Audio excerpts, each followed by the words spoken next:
Assalamu alaikum everyone. I hope you all are doing well. Today our topic is reaction of pyridine. Previous lecture में हमने इसकी synthesis discuss की थी.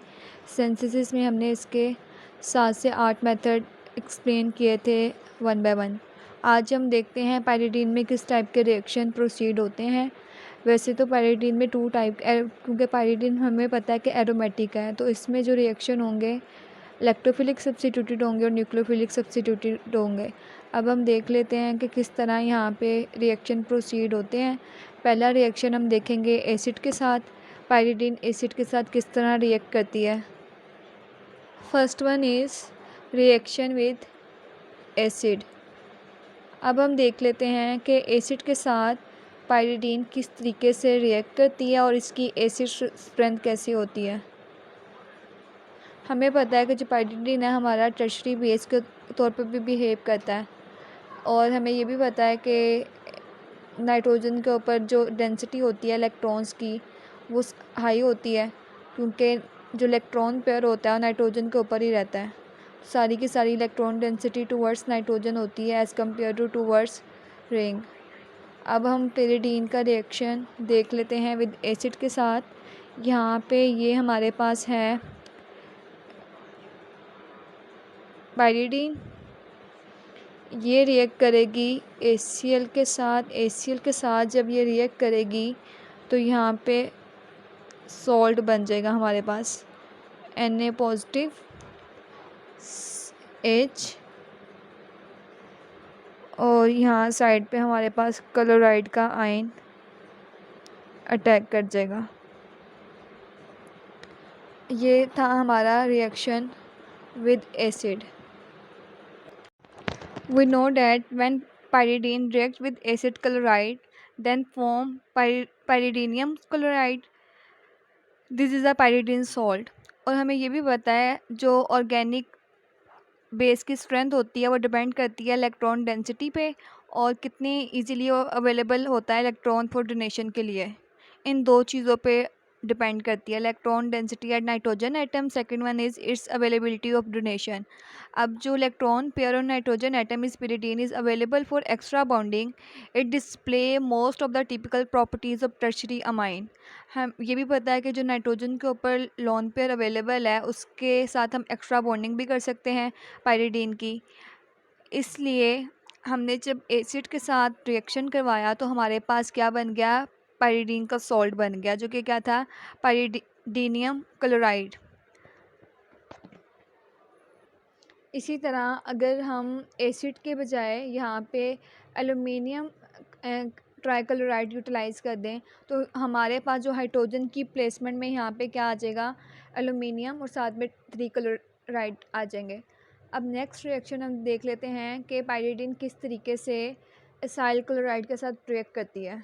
Acylation किस तरह होती है पायरिडीन की, वो भी सेम इसी तरीके से होगी.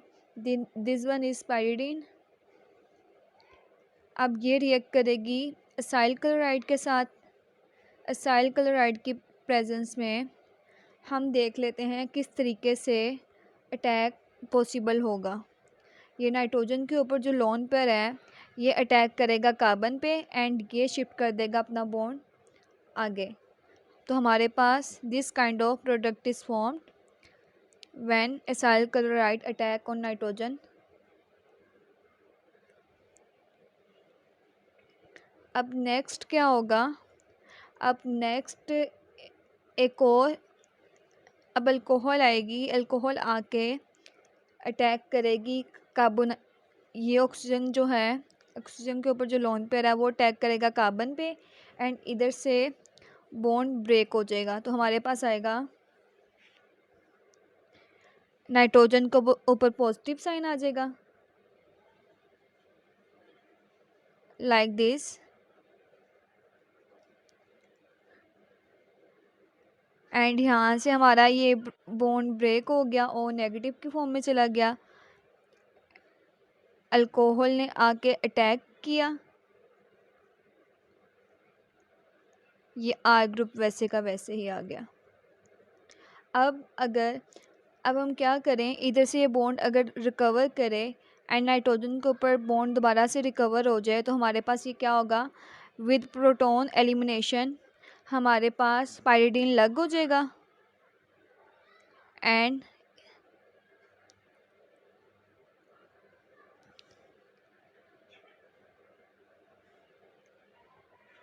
साथ में ये as a by product remove हो जाएगा एस्टर। ये था हमारा रिएक्शन एसाइल क्लोराइड के साथ, किस तरह पाइरिडीन अटैक करता है एसाइल क्लोराइड के साथ। अब नेक्स्ट रिएक्शन हम देखते हैं। अभी मैंने स्टार्ट में कहा था कि पाइरिडीन में 2 टाइप के रिएक्शन होते हैं, electrophilic substituted reaction and nucleophilic substituted reaction. अगर कोई भी हमें पता है कि पाइरिडीन एरोमेटिक है, कोई भी कंपाउंड अगर एरोमेटिक हो तो इट मीन्स वो इलेक्ट्रोफिलिक सब्स्टिट्यूशन रिएक्शन देगा। और प्रीवियस अगर हम बात करें, थोड़ा सा रिवाइज़ करें अपने 5 मेंबर रिंग, उसमें क्या था कि हमारा जो अटैक था, हमारे पास ज़्यादा फेवरेबल कंडीशन जो होती थी पोजीशन 2 होती थी। बट पाइरिडीन में ऐसा नहीं है, क्योंकि अगर हम बेंजीन की बात करें, बेंजीन का स्ट्रक्चर अपने माइंड में इमेजिन करें तो बेंजीन के सारे कार्बन एडजेसेंट होते हैं, किसी भी पोजीशन पे अटैक हो जाए डजेंट मैटर। बट अगर हम पाइरिडीन में देखें, हमारे पास नाइट्रोजन है और नाइट्रोजन के ऊपर जो होता है इलेक्ट्रॉन पेयर अवेलेबल है, जिसकी वजह से डेंसिटी हाई होती है नाइट्रोजन पे। उसकी बेस पे थोड़ी सी वेरिएशन आएगी हमारे इलेक्ट्रोफिलिक सब्स्टिट्यूशन में। अब हम डिस्कस कर लेते हैं। एंड हमने कहा था कि फ्यूरेन और थायोफीन में हमारे जो अटैक फेवरेबल होते हैं पोजीशन 2 पे। अब पाइरिडीन में हम देख लेते हैं इलेक्ट्रोफिलिक अटैक करवा के पोजीशन 2 पे, 3 पे, 4 पे कौन सी पोजीशन ज़्यादा फेवरेबल होती है for electrophilic substitution. Now we discuss electrophilic substituted reaction of pyridine. Electrophilic substituted reaction. अब हम अगर pyridine के जनरल स्ट्रक्चर की बात करें तो उस बेस पे हम देख लेते हैं कि इलेक्ट्रॉन डेंसिटी का क्या रोल है pyridine के स्ट्रक्चर के अंदर। अब ये है हमारे पास पाइरिडीन का स्ट्रक्चर। पाइरिडीन बोलें pyridine बोलें एक ही मतलब है। अब ये नाइट्रोजन के अंदर के ऊपर लोन पेयर है, इट मीन्स जो इलेक्ट्रॉन डेंसिटी है वो सारी की सारी किसके ऊपर है, नाइट्रोजन के ऊपर है। और इलेक्ट्रोफिलिक सब्स्टिट्यूशन करवाने के लिए हमारे पास रिंग में नेगेटिव चार्ज होना चाहिए। नेगेटिव चार्ज होगा तो देन आके हमारे पास इलेक्ट्रोफाइल आके अटैक करेगा उस पोजीशन पे। तो इतना तो हमें आइडिया हो गया। अब अगर हम pyridine की इस पोजीशन की बात करें, इसको हम हेट्रो को 1 करेंगे and this one is 2 position, 3 position, 4, 5, 6। अगर हम इसको अल्फ़ा बीटा की बेस पे करेंगे तो ये हमारे पास होगी अल्फ़ा, ये पोजीशन जो होगी हमारे पास बीटा एंड नेक्स्ट हमारे पास आएगी गैमा।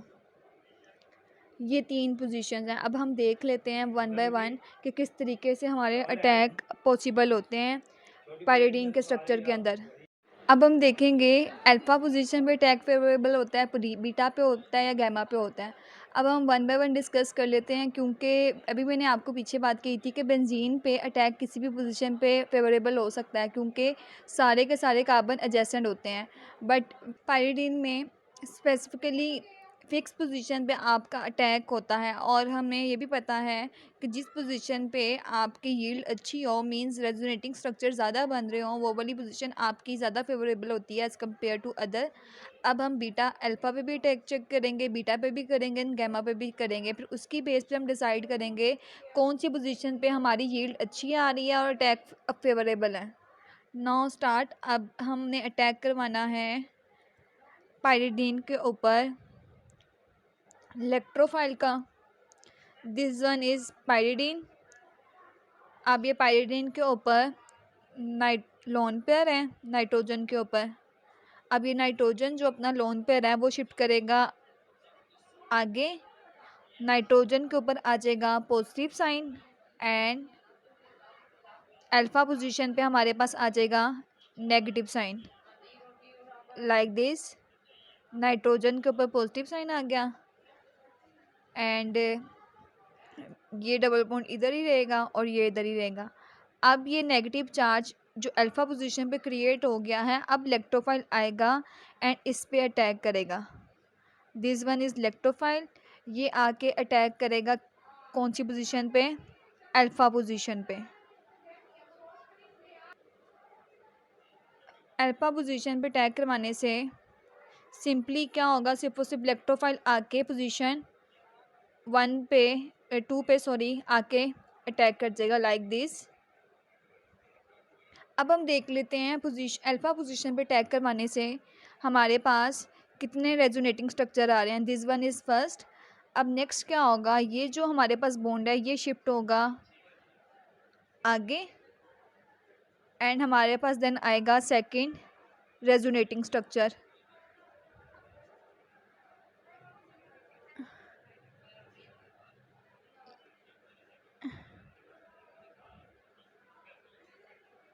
ये बॉन्ड शिफ्ट हो जाएगा हमारे पास आगे और ये हमारा हो जाएगा पॉजिटिव।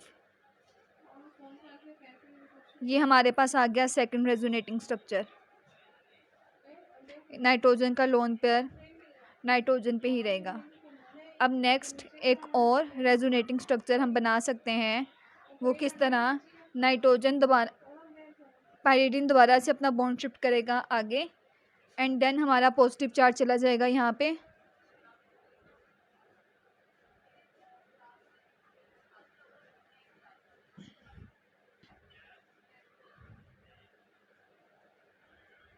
जो हमारा पॉजिटिव चार्ज आ जाएगा बीटा पोजीशन पे and this one is electrophile attack at alpha position. अब नेक्स्ट जो हमारे पास आएगा, अगर हम हाइड्रोजन को रिमूव कर दें इधर से,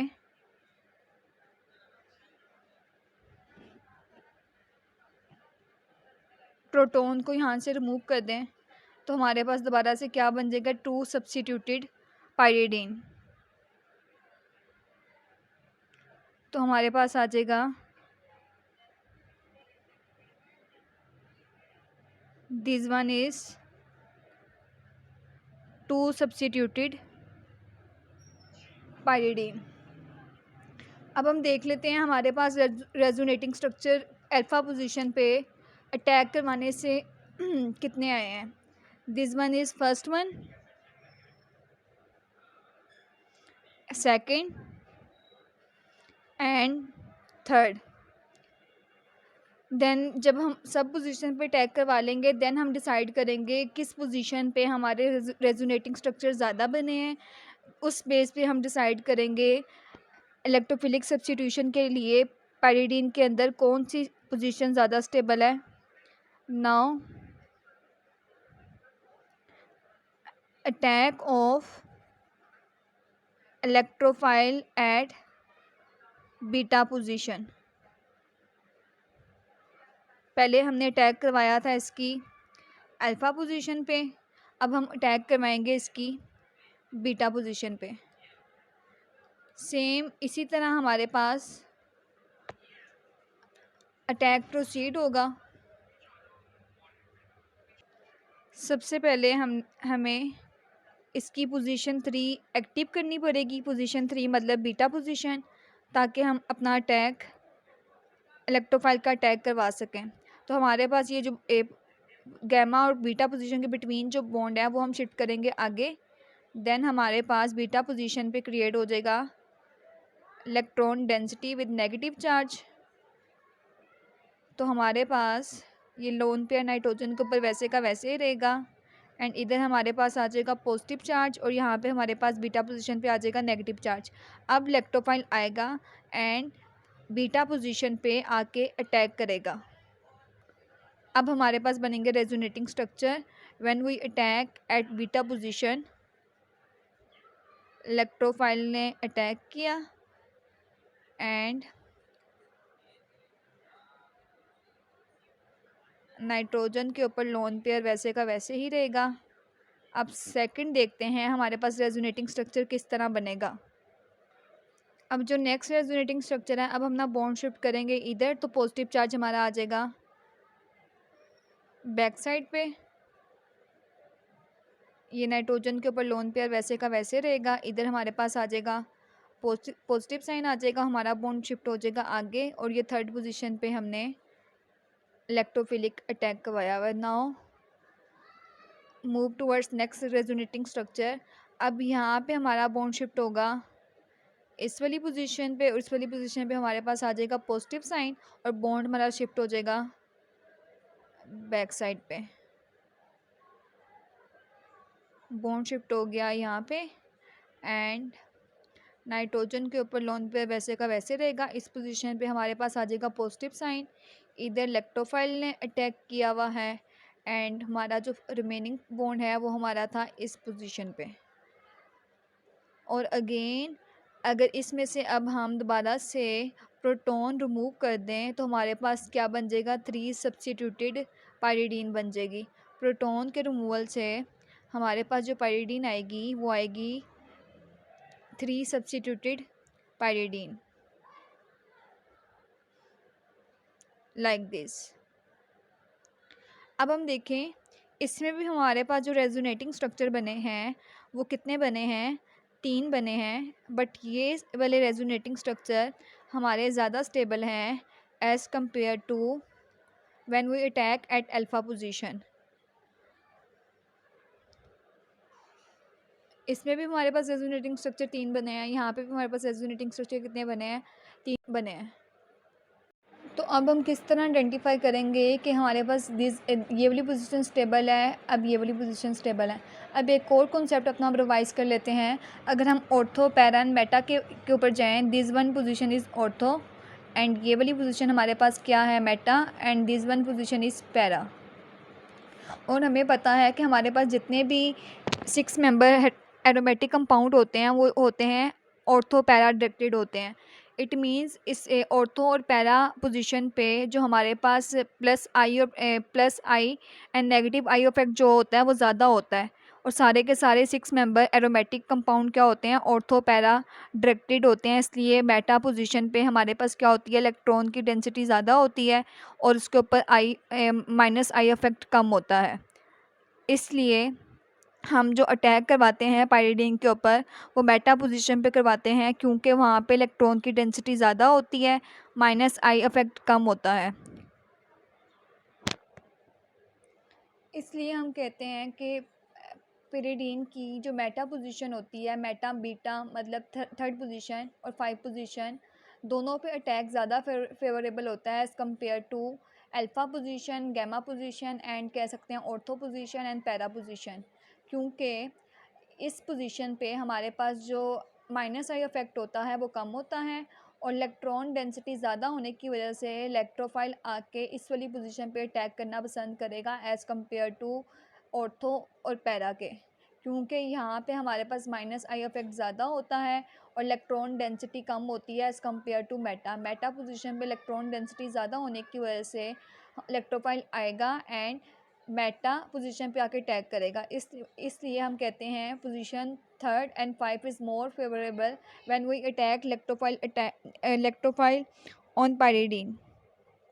अगर हम अब इनके रेजोनेटिंग स्ट्रक्चर की बात करें, अगर जब हमने अटैक करवाया था अल्फ़ा पोजीशन पे तो यहाँ पे हमारे पास आया था नाइट्रोजन के ऊपर पॉजिटिव साइन। इट मीन जो हमारा स्ट्रक्चर था वो क्या हो गया था, अनस्टेबल।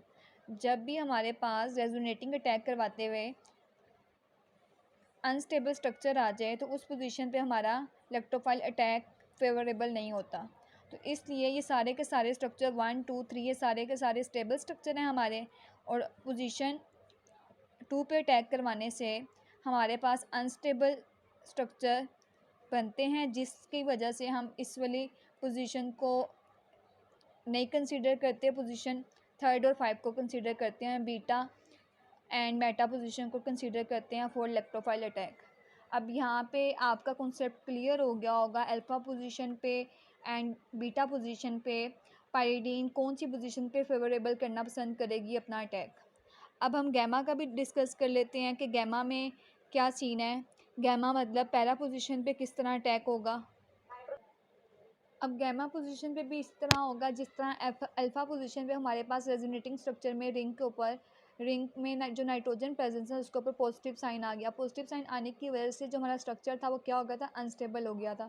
सेम इसी तरह जब हम गैमा पोजीशन पे अटैक करवाएंगे हमारे पास अगेन अनस्टेबल स्ट्रक्चर बिल्डअप होंगे, इसलिए अब हमारा जो अटैक फेवरेबल होगा फॉर इलेक्ट्रोफाइल वो होगी मेटा पोजीशन और बीटा पोजीशन। अब हम कुछ एग्जांपल डिस्कस कर लेते हैं किस तरह इलेक्ट्रोफिलिक सब्स्टिट्यूटेड रिएक्शन प्रोसीड होते हैं, जिसमें सल्फोनेशन आएगी, नाइट्रेशन आएगी एंड फ्रेडरक्राफ्ट एसाइलेशन आएगी, अल्काइलेशन आएगी, सारे के सारे इलेक्ट्रोफिलिक सब्स्टिट्यूटेड रिएक्शन है। अब हम इसके कुछ एग्जांपल डिस्कस कर लेते हैं। अब जो हमारी सबसे पहली एग्जांपल है इलेक्ट्रोफिलिक सब्स्टिट्यूशन की, वो हम ले रहे हैं सल्फोनेशन के पाइरीडीन में या पिरीडीन में किस तरीके से सल्फोनेशन होती है। हम एक विद मैकेनिज़्म डिस्कस कर लेंगे, बाकी सारे अटैक उसी पोजीशन पे होने हैं, थर्ड पोजीशन पे। सपोज हमारा रिएक्टेंट के ऊपर डिपेंड करता है कि हम क्या यूज़ कर रहे हैं, उसी की बेस पे हमारी साइड चेन चेंज हो जाएगी। अब सल्फोनेशन करने के लिए पाइरीडीन की हम ओलियम यूज़ करते हैं। ओलियम का मतलब होता है SO3 plus sulphuric acid. SO3 और सल्फ्यूरिक एसिड कंबाइन जब कर जाते हैं तो हमारे पास क्या आता है, ओलियम। हम कह सकते हैं H2S2O7 O7, this one is oleum. इसकी प्रेजेंस में जब हमारा रिएक्शन होगा, जब भी हम पाइरीडीन की सल्फोनेशन जितने भी इलेक्ट्रोफिलिक सब्स्टिट्यूशन रिएक्शन करवाते हैं उसके लिए हमें स्पेशल कंडीशन रिक्वायर्ड होती हैं, टेम्परेचर भी हाई रिक्वायर्ड होता है। सल्फोनिक ग्रुप आएगा एंड पोजीशन 3 पे आके अटैक कर जाएगा। अब हम इसका मैकेनिज़्म भी डिस्कस कर लेते हैं किस तरीके से ओलियम पोजीशन 2 पे आके अटैक करेगा। सबसे पहले अगर हम SO3 की बात करें, हम SO3 को इस तरह भी लिख सकते हैं ओपन करके। इसने रिएक्ट करना है सल्फ्यूरिक एसिड के साथ H2SO4। Sulphuric acid is called the king of chemical. अब ये क्या करेगा, सल्फ्यूरिक एसिड अपना जो हाइड्रोजन है SO3 को डोनेट कर देगा, तो यहाँ पे आ जाएगा हमारे पास S+ इलेक्ट्रोफाइल क्रिएट हो गया और दूसरी तरफ हम देखें HSO4 नेगेटिव। अब पाइरीडीन की हमने पोजीशन 3 वाली एक्टिव करनी है फॉर इलेक्ट्रोफिलिक सब्स्टिट्यूशन। उसको एक्टिव करने के लिए हमारे पास ये बॉन्ड शिफ्ट हो जाएगा यहाँ पे, तो हमारे पास पोजीशन 3 पे आ जाएगा नेगेटिव चार्ज। देन इलेक्ट्रोफाइल आएगा पोजीशन 3 पे अटैक करेगा। इधर नेगेटिव आ जाएगा, इधर पॉजिटिव आ जाएगा। एक बॉन्ड हमारा आएगा इस पोजीशन पे एंड एक आएगा इस पोजीशन पे। अब SO3H+ आके अटैक करेगा पोजीशन 3 पे, तो हमारे पास बन जाएगा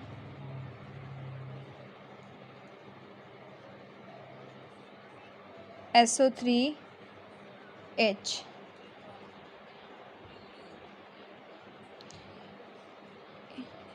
इधर भी H आएगा। अब हम नेक्स्ट क्या करेंगे, हमारा ये जो हाइड्रोजन है ये शिफ्ट हो जाएगा इस वाली पोजीशन पे एंड हमारे पास क्या आ जाएगा, सल्फोनिक ग्रुप।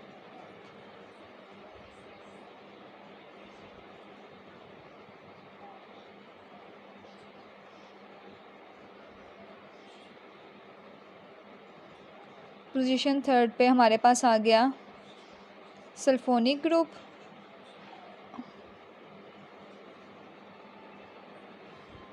ये हमारे पास आ गया 3 सब्स्टिट्यूटेड पाइरीडीन।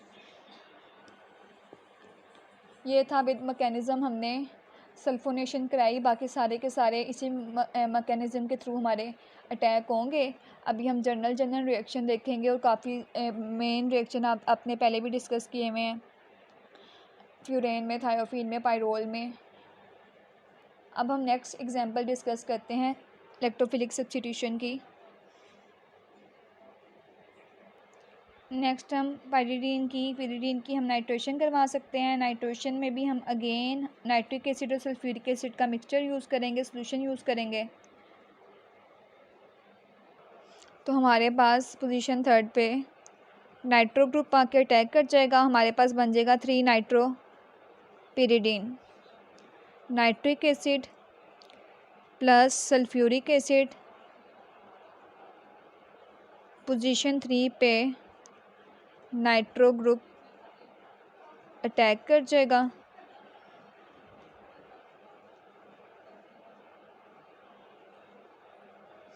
इसी तरह हम नेक्स्ट रिएक्शन डिस्कस कर सकते हैं हेलोजिनेशन। हेलोजिनेशन में इसकी ब्रोमिनेशन कर सकते हैं एंड क्लोरीनेशन कर सकते हैं।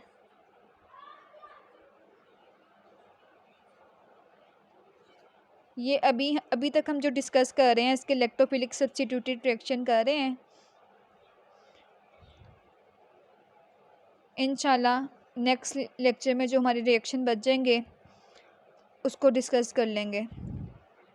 सिंपली इसमें भी ये होगा, पाइरिडीन हमारा रिएक्ट करेगा क्लोरीन के साथ, तो हमारे पास थर्ड पोजीशन में क्या होगा, क्लोरो आके अटैक कर जाएगा और हमारे पास बन जाएगा 3 क्लोरो पाइरिडीन।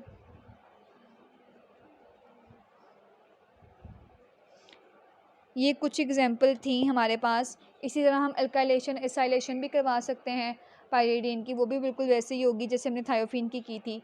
अल्काइलेशन भी वैसी होगी, एसाइलेशन भी वैसी होगी, सिर्फ डिपेंड करता है। नाइट्रोशन करवा रहे हैं तो नाइट्रो ग्रुप अटैक कर जाएगा। हेलोजिनेशन करवा रहे हैं उसी के अकॉर्डिंग, अगर हम क्लोरीनेशन करवा रहे हैं तो क्लोरो ग्रुप अटैक हो जाएगा। ब्रोमिनेशन करवा रहे हैं तो ब्रोमो ग्रुप अटैक हो जाएगा। अगर सल्फोनेशन करवा रहे हैं तो सल्फोनिक ग्रुप अटैक हो जाएगा। अल्काइलेशन एसाइलेशन करवा रहे हैं तो अल्काइलेटिंग ग्रुप अटैक कर जाएगा। एसाइलेशन करवा रहे हैं तो एसाइलेटिंग ग्रुप अटैक कर जाएगा। ये थी हमने डिस्कस की हैं electrophilic substituted reaction of pyridine. इंशाल्लाह नेक्स्ट लेक्चर में जो बाकी रिएक्शन रहते हैं हम वो डिस्कस करेंगे कि पाइरिडीन में किस तरह के रिएक्शन प्रोसीड होते हैं। अभी हमने सिर्फ इलेक्ट्रोफिलिक किए हैं, अभी इसकी ऑक्सीडेशन रहती है, रिडक्शन रहती है एंड न्यूक्लियोफिलिक सब्स्टिट्यूटेड रिएक्शन रहते हैं, वो हम इंशाल्लाह करेंगे नेक्स्ट लेक्चर में। उम्मीद है कि यहाँ तक आपको समझ आ गई होगी। कोई भी क्वेश्चन हो, कोई भी प्रॉब्लम हो, आप पूछ सकते हैं। अपना बहुत ज़्यादा ख्याल रखिएगा, दुआ में याद रखिएगा। इंशाल्लाह मिलते हैं नेक्स्ट लेक्चर में। Thank you so much for watching. जज़ाकल्लाह।